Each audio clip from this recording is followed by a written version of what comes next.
Can real estate developers refuse a refund if the project has no license to sell?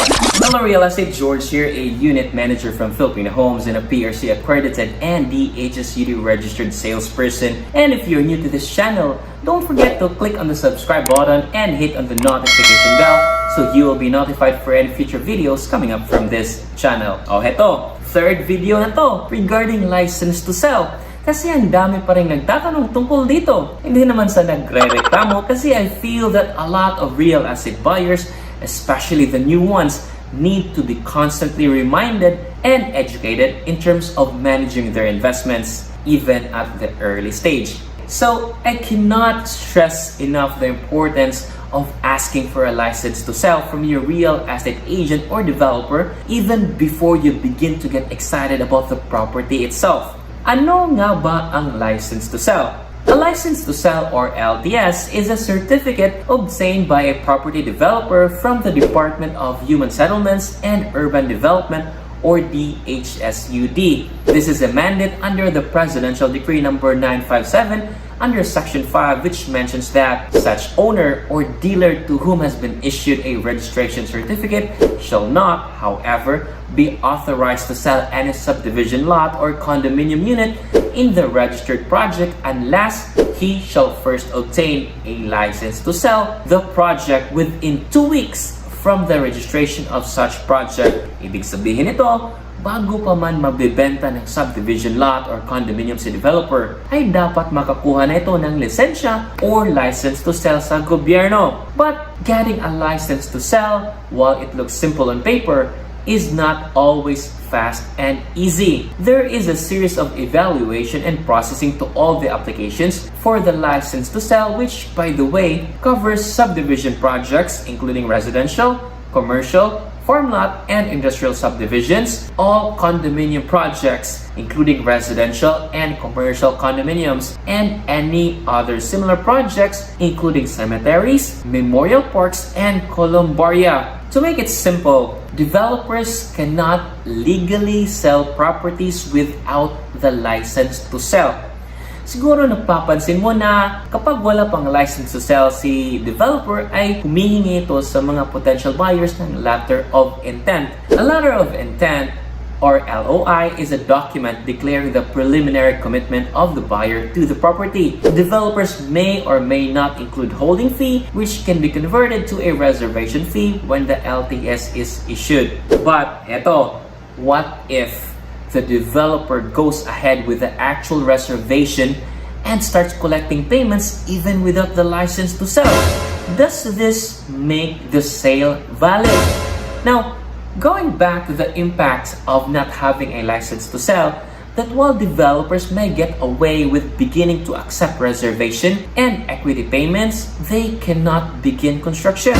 Now, in short, you may have been paying equity for a year, or maybe you are almost done paying for the full equity. And to your surprise, when you did an ocular check, wala pa yung bahay or hindi pa naumpisahan ang construction ng condominium mo.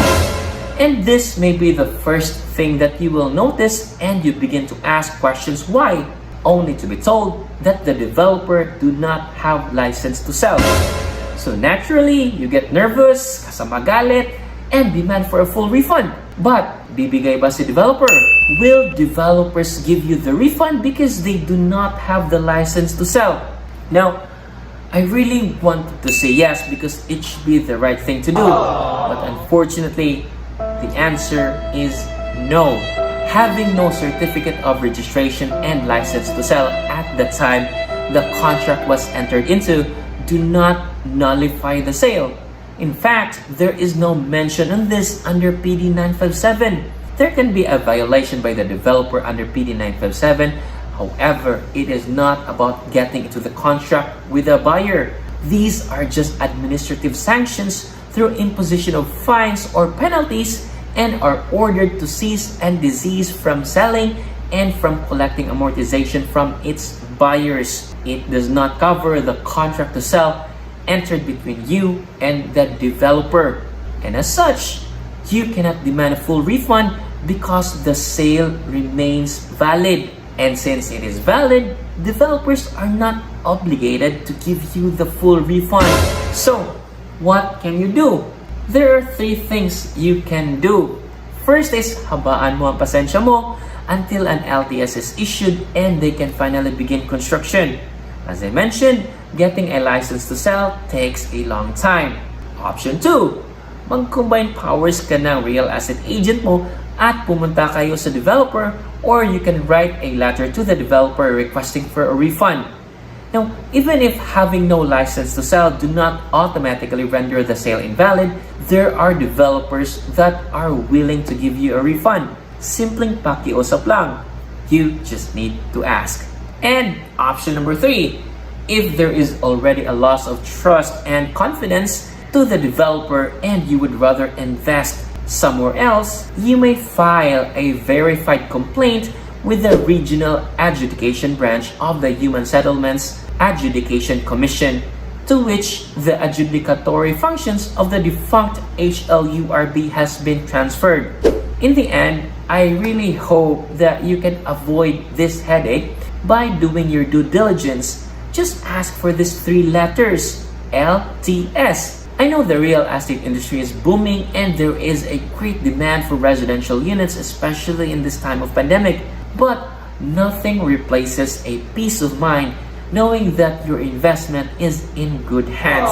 And if you are a real estate agent or a licensed real estate broker watching this, you should not offer projects without license to sell to your clients.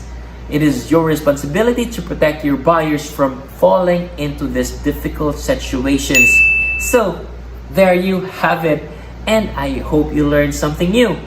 Once again, this is George Ryan Sarmago, Unit Manager from Filipino Homes.